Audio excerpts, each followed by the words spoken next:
Muy bien, nos encontramos con Néstor Subeldía, quien forma parte de la familia salesiana, quien es sacerdote y quien tiene una misión actualmente en Avellaneda, en la provincia de Buenos Aires. Néstor, antes que nada, buen día, bienvenido y gracias por atenderme. Bueno, buenos días, Ezequiel, y buenos días a la audiencia y un gusto encontrarnos. Hoy nos reúne un poco el día para hablar acerca del Beato, ¿sí? Artemides Sati, quizás para algunos no tan conocido, para algunos, como se suele decir quizás vulgarmente, un Beato próximo a ser santo, viejo, ¿no? Y no tan contemporáneo, pero para otros sí, ¿no? Porque nació en 1880, hace quizás un tiempo largo, pero que tuvo mucho que ver, ¿no? con lo que es, entre otras cosas, lo que se hereda, ¿no? de lo lindo de los santos y lo que se conoce sobre ellos. Y de hecho hay todavía gente que lo pudo conocer personalmente. Yo pude estar la semana pasada en la comarca, como llaman ellos, de Viedma y Patagones, es decir, a ambos lados del Río Negro. Son dos provincias distintas, pero dos Sí. ciudades que nacieron juntas, y es la zona donde vivió la mayor parte de su vida Artemides Sati, y ahí pude encontrarme con, no es la primera vez, pero esta vez nuevamente pude encontrarme con algunas personas que todavía ya mayores, por supuesto, que siendo ellos pequeños, pudieron conocer personalmente a Artemides Sati, que es muy recordado y muy querido, especialmente allí en esa zona, así como también es cierto, poco conocido en el resto del país, ¿no? Suele pasar igual, nosotros lo hablamos muchas veces y hacemos quizás mucho hincapié en quizás aquellos que tuvimos la posibilidad de conocer tierras santas, ¿no? El caso de Siena, el caso de tantas ciudades del mundo que tienen figuras de santos muy importantes, ¿no? Que quizás las generaciones contemporáneas a nosotros no saben, ¿no? De esos santos que han sido muy importantes, en el caso de lo que decía recién, para lo que es Italia, pero pasa en muchos países, ¿no? Tenemos memoria corta en general y bueno, creo que es de justicia también el rescatar, y además nos hace bien y nos hace falta rescatar estas figuras, estas eh, personalidades, que, como decía, nos hace bien y nos hace falta porque necesitamos de estos ejemplos, de estos testimonios y de estos empujes que nos da a conocer gente buena, generosa, entregada, comprometida, coherente. Ya nos vamos a meter de lleno en la vida de Artemides Sati, pero primero la pregunta del rigor, ¿no? ¿A quién le damos cuando sea, ya es beato, pero cuando sea santo, el título a Italia, Argentina? Él nació en Italia, muere en Argentina, vivió en gran parte de nuestro país, pero ¿quién se queda? Si bien el título es lo más importante y Dios quiera que salga todo bien para que la canonización sea lo más pronto posible, ¿no? Pero lo consideramos argentino. Hasta es difícil, Ezequiel, decir qué número de santo argentino es, porque se nos hace, te habrá pasado Claro. alguna vez, y si estando en este tema, se complica para decir quiénes eran los santos argentinos, porque hablando de santos e incluso de beatos, en ese sentido, el que zafa en todas o sale ganador siempre es Brochero, que vivió toda su vida, nació, vivió y murió toda su vida aquí en esta tierra, pero el que se llamó en su momento el primer santo argentino, San Héctor Valdivielso, vivió apenas 2 años acá, Claro. y su familia, sus padres españoles lo llevaron a Italia, a España, perdón, donde después fue asesinado, murió mártir, y allí fue reconocido primero como beato y después como santo. Nazaria March, que murió en la Argentina, no nació aquí, y apenas la conocemos, y sería una santa argentina, ¿no?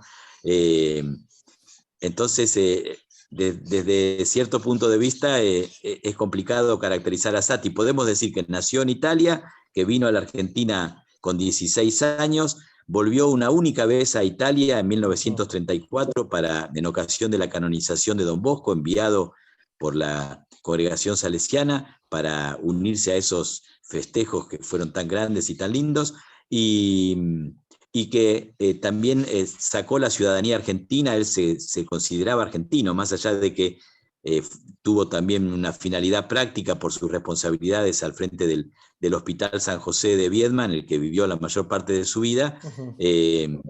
De hecho, él tuvo se conservan todavía sus documentos argentinos, así que y murió aquí en la Argentina, el país donde vivió la mayor parte de su vida. Desde ese punto de vista lo podemos decir. No podemos negar que siempre fue italiano y romagnol y hace honor también a sus orígenes, ¿no? A ver, yo si bien decía al principio, ¿no? 142 años pasaron desde su nacimiento hasta ahora. Él fallece el 15 de marzo de 1951. Por eso digo, para algunos puede ser contemporáneos y para otros quizás 100 años es muchísimo tiempo. Pero digo, es muy cercano. Yo me ponía a pensar nada más y nada menos que quizás en el árbol genealógico que muchos podemos llegar a tener, ¿no? Con descendencia de europeos, con inmigrantes que han llegado a nuestra patria. Y fue así como también Saty llega a Argentina, ¿no? Con bueno, una familia numerosa, 7 hermanos, escapan de aquella Italia, bueno, de aquella época europea que todos conocemos por la historia, ¿no? Donde quizás los campesinos eran los que más sufrían, esa clase muy baja, ¿no? Que empezaron a escapar de lo que era el hambre, lo que era la desocupación, y bueno, llegan a Argentina, y a partir de ahí arranca la historia tan linda para Saty, ¿no? Así es, ellos vinieron a Buenos Aires, llegaron en 1897 al puerto de Buenos Aires, enseguida, apenas unos pocos días para organizarse y viajar en tren a Bahía Blanca, donde se instaló definitivamente la familia, y al poco tiempo, pocos años después, él conoció a los salesianos en Bahía Blanca, no los conocía de Italia, los conoció allí en la única parroquia de entonces, la que ahora es la iglesia catedral en el centro de Bahía Blanca. Allí conoció a los salesianos, se entusiasmó con la vida de Don Bosco, con el testimonio de esa comunidad, que era una comunidad fundacional, porque fueron los comienzos de los salesianos en Bahía Blanca. Hacía 20 años que los salesianos estaban en la Argentina, pero apenas unos pocos años allí en Bahía Blanca, y entonces, entusiasmado con eso, vino después a vivir a Bernal, aquí en el Gran Buenos Aires, muy cerquita de donde estoy, a 8 kilómetros de aquí. Una casa muy grande y muy antigua nuestra, fundada en 1895, así que él llegó cuando la casa tenía 5 años. Le tocó estar en la fundación de varias obras, que era una casa de formación, lo que se suele llamar, no sería exactamente, pero se suele llamar un seminario menor. Él hizo ahí lo que se llamaba en ese tiempo el aspirantado, con la dificultad también de que era más grande que sus compañeros, que eran adolescentes, y él ya estaba por los 20 años, y la dificultad también de que sus únicos estudios los había hecho en italiano de pequeño. El trabajo en el campo, como decías, no permitía, y menos a las familias numerosas, darse muchos años de estudio, así que pudo tener 4 años de estudio primarios nada más en Italia, y de ahí pasó a estudiar. Su estudio sistemático siguiente fue el de Bernal, por supuesto en castellano, pero también estudiando latín, porque eran los estudios eclesiásticos de la época.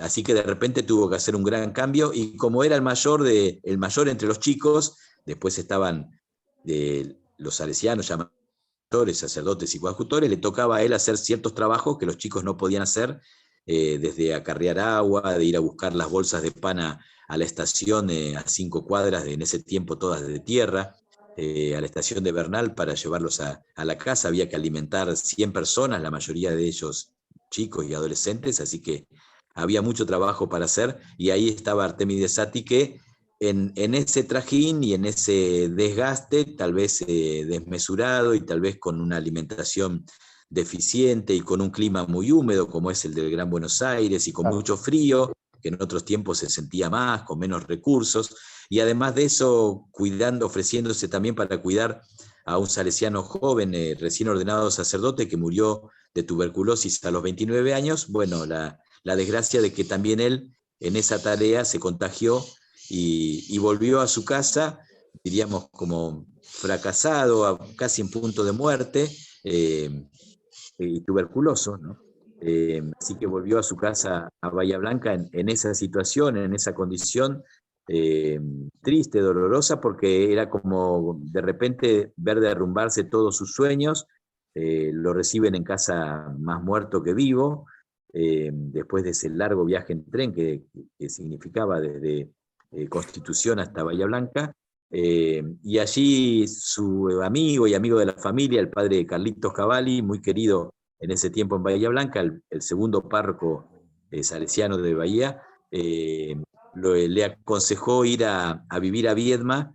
Los superiores de aquí de Buenos Aires lo enviaban a Junín de los Andes, una obra también reciente, hermosa, en plena cordillera, pero que ese clima, por lo menos con la mentalidad de hoy, no parece saludable para la tuberculosis. Y el padre Cavalli, su párroco, y como dije, amigo de la familia, le sugirió ir más bien a Viedma, con un clima un poco más benévolo, me parece, y sobre todo con la presencia muy significativa en esos tiempos del que en la comunidad llamaban con cariño y con admiración el padre doctor, que no era médico, era el padre Bacio Garrone, un salesiano joven, que cosas de la época hoy parecen increíbles. Él había sido ayudante del médico durante el servicio militar en Italia. Después se hizo salesiano, conocía ya a Don Bosco de antes, él sí lo pudo conocer personalmente en Turín. Eh, se, Después del servicio militar se hizo salesiano, pidió venir a las misiones en América, que en ese tiempo estaban en pleno auge, las misiones en la Patagonia. Llegado a la Patagonia fue ordenado por Monseñor Caliero allí en Patagones junto a 4 compañeros, y a poco de su ordenación, una de sus primeras tareas fue abrir el hospital, el famoso Hospital San José de Viedma, que era el único de la Patagonia. No había ni dispensario, ni farmacia, ni sala de primeros auxilios. Claro, había también muy pocas poblaciones estables y poblaciones eh, europeas. Estaban las poblaciones de los pueblos originarios, que no eran poblaciones estables, sino más bien nómades. Y, y entonces allí en la pequeña población de Viedma, que en ese tiempo tendría unos 2000 habitantes, se instala instala el padre Garrón el hospital en el que después viviría por el resto de su vida Artemides Sati, que llegó tuberculoso y murió allí después como factotum y el alma mater del Hospital San José, ¿no? A ver, yo tengo dos cositas acá anotadas para consultarte acerca de esto. Primero, la promesa que él le hace a la Virgen, que según tengo anotado, fue en pos de haber padecido, ¿no? De haber contraído la tuberculosis, que creo yo en su día es también un antes y un después, digo, en lo que va a pasar, ¿no? Porque termina siendo, como bien lo marcabas, eh, un enfermero de los pobres, y su peregrinar, su cruz, ¿no? Su cruz permanente que cargaba, eran los pobres, ¿no? Sí, cuando él llegó, quedó al cuidado cuando llegó a Viedma, Artemides no era todavía salesiano, se había, como dije, se había truncado su sueño allí en Bernal, cuando se contagió la tuberculosis, y llegó en principio para recuperar la salud, aunque él tenía el firme deseo y propósito de ser salesiano. De hecho, por eso no quería quedarse tampoco en su casa, y si estaba dispuesto a donde los salesianos lo enviaran, aunque no había hecho lo que llamábamos los votos, la profesión religiosa. Ujú. Ahí se pone, va entonces oficialmente para recuperar su salud al cuidado del padre del padre Garrone, perdón. Pero son dos figuras de sacerdotes muy cercanas y muy simpáticas, Cavalli y Garrone, y muy cercanos y muy providenciales en la vida de Sati, uno para su orientación vocacional y después es el que lo envía a Viedma, y el otro porque el mismo Sati lo decía, le salvó la vida, ¿no? Sí. Estaba intentando buscar alguna frase Vos de sabés que las que me mencionó, pero yo tengo una acá, que quizás acá ya la encontré. Sí, creo que es una de las más conocidas. Creí, prometí, sané, ¿no? Acerca de exacto, sí. esto, de esto que vos Es mencionabas, un ¿no? escrito de Sati que está publicado en un periódico que los salesianos habían comenzado en Viedma, que duró muchos años, en 1903, que se llamaba Flores del Campo. Era un periódico que se conserva todavía. Fue publicado ahí, pero Sati lo dijo personalmente en 1915, ya hacía entonces él llegó en 1902 a Viedma, así que ya hacía 13 años que había llegado. En 1908 finalmente ya restablecido fue larga la etapa de curación, restablecido de la tuberculosis, finalmente pudo hacer sus primeros votos como salesiano, su primera profesión religiosa. En 1911 pudo hacer, ahí ya tenía 31 años, pudo hacer su profesión perpetua como salesiano.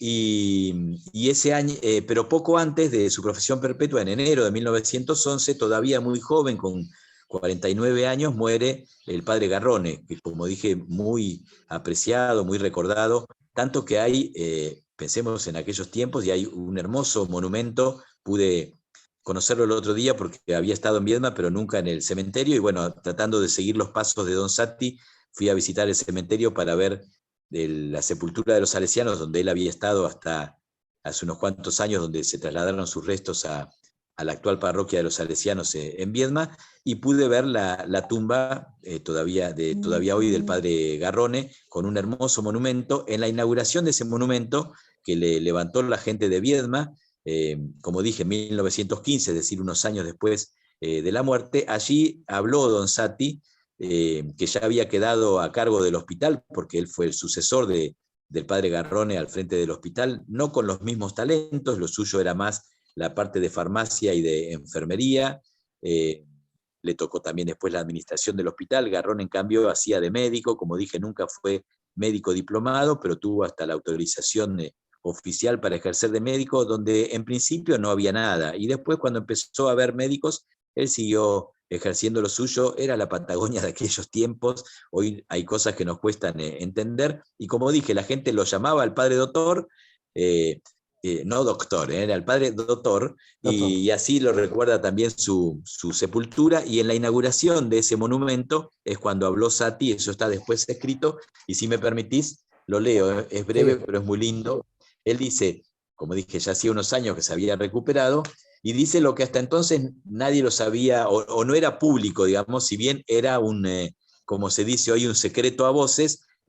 Esta promesa, que hoy ya es parte de la biografía de Satti, esta promesa que él hizo a la Virgen Auxiliadora, invitado por el padre Garrone. Dice entonces, y esto es lo que quedó registrado: si yo estoy bueno y sano y en estado de poder hacer algún bien a mis prójimos enfermos, vaya si lo hizo, se lo debo al padre Garrone doctor, quien, viendo que mi salud empeoraba cada día porque estaba afectado de tuberculosis, con frecuente expectoración de sangre proveniente de los pulmones, me dijo terminantemente que, si no quería concluir como otros tantos, hiciera una promesa a María Auxiliadora de permanecer siempre a su lado, ayudándole en la cura de los enfermos, y él, confiando en María, me sanaría.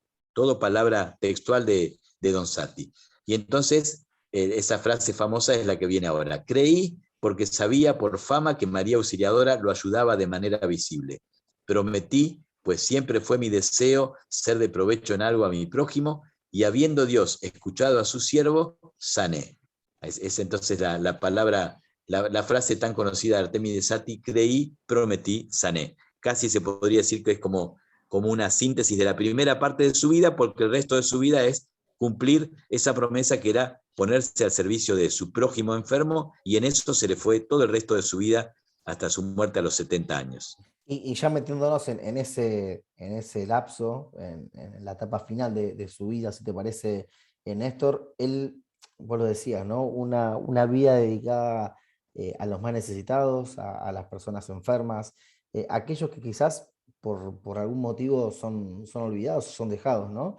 Eh, pero él empieza a transitar la última etapa de su vida con un cáncer, ¿no? Que fue fuerte, tengo entendido. Sí, eso es el último año de su vida, ¿no? O sea, hubo 40 años que él estuvo a pleno con todas sus fuerzas, Obvio. al servir, ya recuperado ya de la tuberculosis. Y que En nunca realidad se se quejó recuperó antes, también. pero entre la profesión perpetua en el 11 y su muerte en el 51 fueron casi 40 años. Solo el último año fue el del cáncer, que se despertó con una caída de una escalera. Algunos lo unen a una caída de pequeño, una anécdota familiar, que se había caído de una escalera sacando damascos del árbol y se había dado un golpe fuerte, fue toda una preocupación familiar de muy pequeño, y después de grande, a los casi 70 años, otra caída de una escalera queriendo arreglar el tanque de agua, es decir, sirviendo del hospital, sirviendo a los enfermos hasta el final, se cayó y eso le despertó un cáncer de hígado que lo fue dejando amarillo. Él decía, estoy quedando como los limones, o después, porque siempre mantuvo su buen humor, su no, todo lo contrario a quien se hace víctima o a quien vive lamentándose de su suerte. No lo hizo en tiempo de la tuberculosis, no lo hizo cuando se cortó primeramente su proyecto vocacional invernal y tuvo que volver a casa. Al contrario, siempre preocupado de los demás y no lamentando su propia suerte. Él decía, es un regalo que Dios me manda esta enfermedad en tiempo de la tuberculosis para descubrir lo que quiere de mi vida. Y después en el último tiempo bromeaba, decía, bueno, antes era gorrión, ahora me estoy convirtiendo en canario, porque cada vez, como consecuencia del cáncer de hígado, se iba volviendo más amarillo. Él que era tan experto en cosas de la salud, sabía, intuía todo lo que iba a pasar, y por eso iba anticipando lo que le iba a suceder, tanto que llega hasta el detalle, ya en el lecho de muerte, de redactarle el certificado de función al doctor Susini, que efectivamente sería quien lo firmaría, muy amigo de él también, porque trabajaban juntos en el hospital, y lo único que le deja para completar es la hora, porque hasta el día de la muerte pone él, y le deja para completar la hora, pone la causa del deceso, y le deja la hora y la firma al doctor Susini, que efectivamente firmará el certificado de función de este hombre que entregó toda su vida para los más enfermos y los más pobres. Para el pariente de los pobres, como tal se lo conocía, que tuvo una pronta quizás escalada hacia el cielo, al menos desde lo que se conoce de la iglesia, ¿no? Porque desde la CEA, desde la Conferencia Episcopal, en el 76 empiezan a hacer ese camino. En el 80 fue declarado siervo de Dios, en el 97, el 17 de julio tengo anotado acá, venerable, y el 14 de abril del 2002 el Papa Juan Pablo II, San Juan Pablo II lo declaró beato. Bueno, una escalada rápida hacia el cielo, y Dios quiera que pronto también tengamos la fecha de canonización, ¿no? Sí, aunque la fecha de canonización, según se dice, sería oficial y pública el próximo sábado, Sí, sí, que está el consistorio en Roma, y ahí se anunciaría. claro. Estamos todos a la expectativa de eso. Pero no hay fecha Eh, todavía.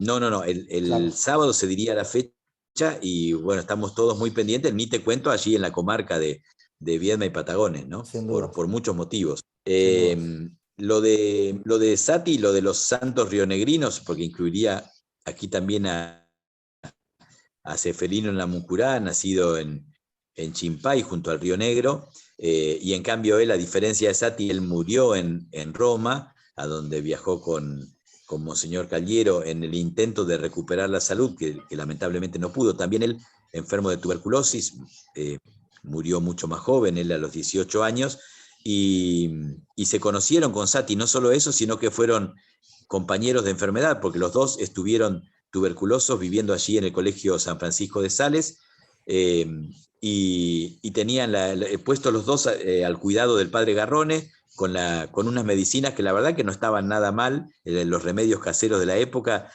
Sati cuenta en el proceso de beatificación de Ceferino que él todas las mañanas lo esperaba en el recreo de las 10 de la escuela. Ceferino era alumno allí en Viedma, con un bifecito, así que se comían el bifecito y después un vasito de vino.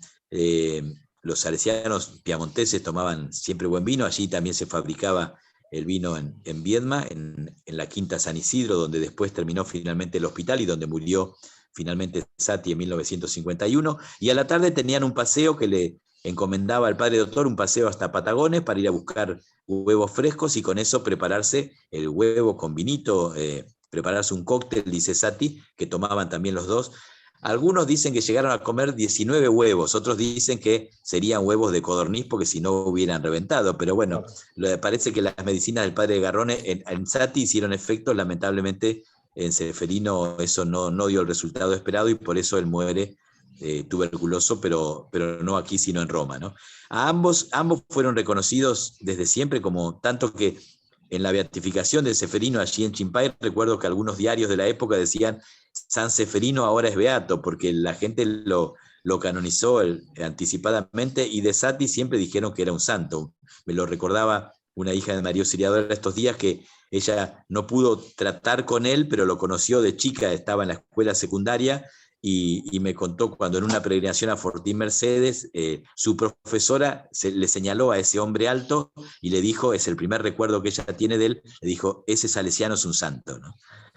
Realmente son cosas muy, muy lindas y muy conmovedoras de escuchar, ¿no? Néstor, se nos está por cortar, pero bueno, quiero agradecerte Sí. por tu tiempo y fundamentalmente por hacernos llegar y por hacernos quizás más cercana a la vida de Sati, y Dios quiera que, bueno, que el próximo sábado nos enteremos acerca de esta fecha. Por ahí vi que había un rumor, pero bueno, veremos cuándo lo confirmen y bueno, a pedirle muchas gracias, ¿no? A Sati, sin dudas. Exactamente, hay mucho para pedirle, especialmente por la salud, por el mundo de la salud, por los enfermos, por todos los que sufren, por los profesionales de la salud, por nuestras familias religiosas, por los jóvenes. Hay tanto para pedirle y para encomendarle a Sati, y tanto también para tratar de imitarlo en ese servicio generoso hasta el final, ¿no? Néstor, te agradezco nuevamente. Ojalá que nos conozcamos personalmente pronto y te mando un fuerte abrazo. Gracias. Bueno, igualmente, un gusto, Ezequiel.